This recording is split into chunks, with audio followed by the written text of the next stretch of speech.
حضور نے کچھ پڑھا اور حضرت جابر کہتے ہیں دونوں بچے اٹھ کر بیٹھ گئے۔ حضور علیہ السلام نے کھانا تناول فرمایا، بچوں نے بھی کھانا تناول فرمایا، صحابیہ نے بھی، جناب جابر کی زوجہ نے، جناب جابر نے، 1000 صحابہ نے کھانا تناول فرما دیا۔ بکری بھی زندہ ہے، 7 کلو آٹا بھی پڑا ہوا ہے۔ یہ لواب مصطفیٰ کی برکت ہے، یہ حضور کے دہن کی برکت ہے، یہ حضور کے لب مقدس کی برکت ہے، یہ حضور کے گل اقدس پتیوں کی برکت ہے۔ ملا کہتے ہیں ہمارے جیسے ہیں، تو تھوک ڈال ہانڈی میں، تیری بیوی تو اٹھا کر تیرے منہ پر ڈال دے،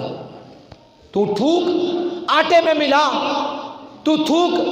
اپنا تھوک ہانڈی میں ڈال، ایک جو ہے وہ قطرہ تھوک کا ہانڈی آٹے میں یا پانی میں ڈال، تیری زوجہ، تیرے بچے،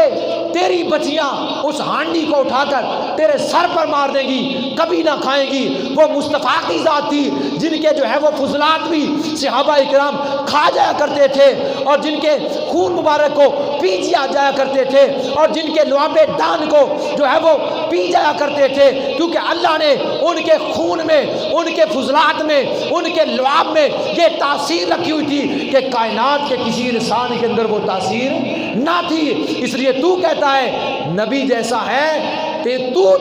مصطفیٰ کی سواری کے بول و براز جیسا نہیں ہے۔ مصطفیٰ کریم علیہ السلام کی سواری کا جو بول و براز تھا وہ بھی تجھ سے اعلیٰ ہے، وہ بھی تجھ سے اعلیٰ ہے۔ کہاں تو ذات کی کوڑ کرنی، کہاں حضور کی ذات جو محبوب رب کائنات، جن کے لعاب میں یہ برکتیں اللہ نے رکھی۔ نبی کریم صلی اللہ علیہ وسلم کے غلاموں پروانوں، اب اگر کوئی کہے کہ بچے کس طرح زندہ ہو گئے، میں کہوں گا قرآن اس پر گواہ ہے کہ عیسیٰ علیہ السلام جس طرف اشارہ فرماتے، جس مردے کو اشارہ فرماتے، جس قبر پر کھڑے ہو کر کہتے اے قبر والے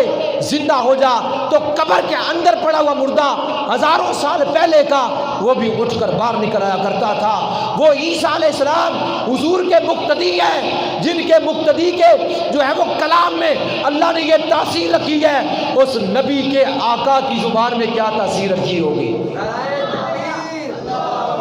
اونچی آواز سے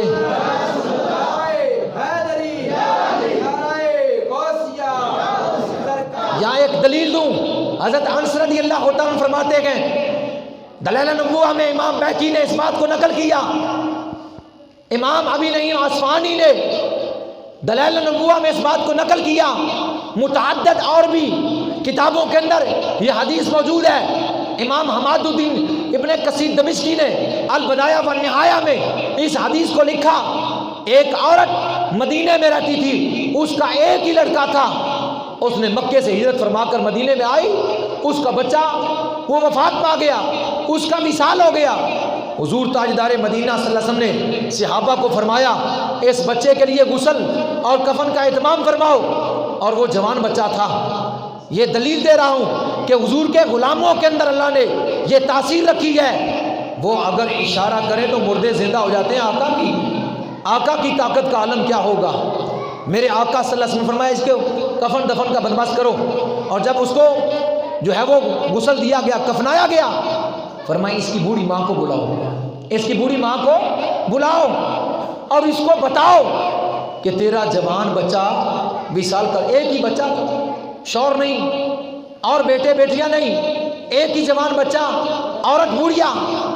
اور جب حضور نے فرمایا اس کی ماں کو خبر دو، جب وہ آئی، حضرت انس فرماتے ہیں صحابی رسول، اور جب اس کو خبر ہوئی میرا جوان بچہ فوت ہو چکا ہے،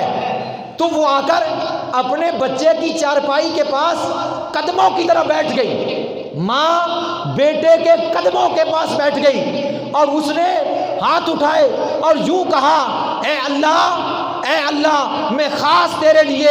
خوشی سے اسلام قبول کیا ہے، میرا کوئی بھی اور ارادہ نہ تھا، میں نے فقط تیری رضا کے لیے تیرے نبی کے دین کو جو ہے وہ قبول کیا ہے۔ اے اللہ میں نے تیری ذات کے لیے اسلام قبول کیا، میں نے تیری ذات کے لیے بت پرستی کو چھوڑا، اے اللہ میں نے تیری وجہ سے مکہ سے ہجرت فرمائی اور مدینہ میں آئی، اے اللہ اب جب بت پرستوں کو پتہ چلے گا اس بڑھیا کا بیٹا فوت ہو چکا ہے، وہ ہنسی کریں گے، مذاق کریں گے، اے اللہ ان کو موقع نہ دے، اے اللہ مجھ پر یہ مصیبت نہ ڈال، اے اللہ مجھ میں برداشت کرنے کی شکت نہیں، طاقت نہیں، میرے بچے کو زندہ کر دے۔ حضرت انس فرماتے ہیں خدا کی عزت کی قسم ہے ادھر الفاظ مکمل ہوئے تھے،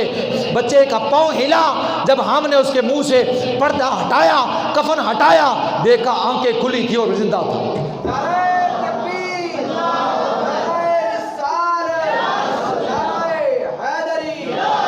وہ زندہ تھا جب اس نے کہا جو حضور کی صحابیہ ہے، حضور کی خادمہ ہے، حضور کی غلام ہے، مصطفیٰ کی امت کی ایک عورت ہے، اس کے کہنے پر اللہ نے اس کے بیٹے کو زندہ کر دیا ہے، تو یہ تو نبیوں کے تاجدار ہیں۔ حضور نے بس کہا تو جابر کے بیٹے زندہ ہو گئے، جب حضور نے کہا تو جابر کے بیٹے زندہ ہو گئے۔ نبی کریم صلی اللہ علیہ وسلم کے غلاموں پروانوں، اور اس بڑھیا کا بیٹا حضور کے وصال کے بعد، بڑھیا کے وصال کے بعد تک زندہ رہا، بڑھیا کے وصال کے بعد تک اور حضور کے وصال کے بعد تک وہ زندہ رہا۔ مزید معلومات کے لیے ہمارا یوٹیوب چینل فیضان زندہ پیر وزٹ کیجیے۔ مزید معلومات کے لیے ہمارا یوٹیوب چینل فیضان زندہ پیر وزٹ کیجیے۔